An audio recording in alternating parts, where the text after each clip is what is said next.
this video, we will discuss how to use repetition at the folder level, so that by the end of this lesson, you will be able to add a repetition value to a test step folder and use the repetition notation within a test step. Specifically, we're going to look at what the repetition property does, why you would want to use it, where you can configure it, and how you can reference your repetition throughout your test cases to solve dynamic problems.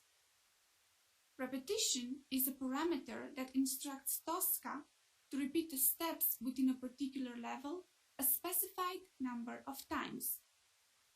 You can define the repetition only on the test step folder level, which tells Tosca to repeat the steps within the folder. You can actually instruct Tosca how many times to repeat that action. You can either decide to repeat a step a certain number of times, let Tosca repeat the step a random number of times, or you can let Tosca repeat the step a dynamic number of times, based on some previous action taken in Tosca. For example, if you need to remove 2 items from your shopping cart, you can repeat a test step folder that removes the first item from your cart twice.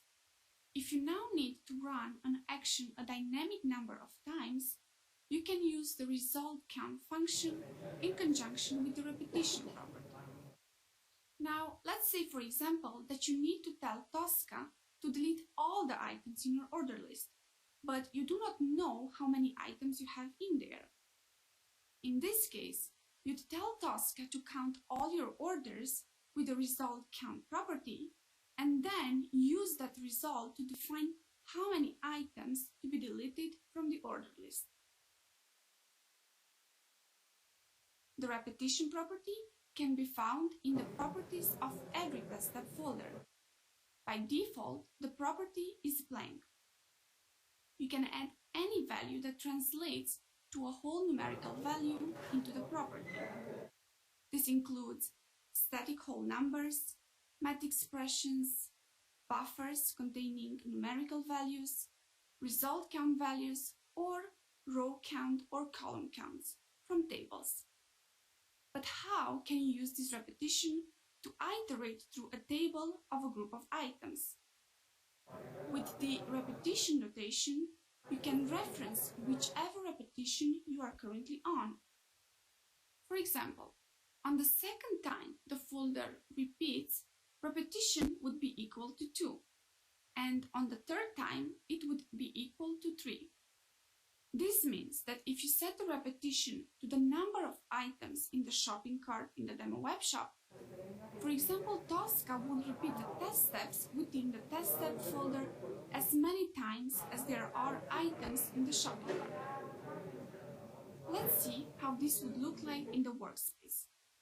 If what you want is to repeat an action on every row in a table, you can place the row number in the test step with pound, open curly bracket, repetition, close curly bracket, and then the folder will repeat as many times as there are rows that you counted in a previous step.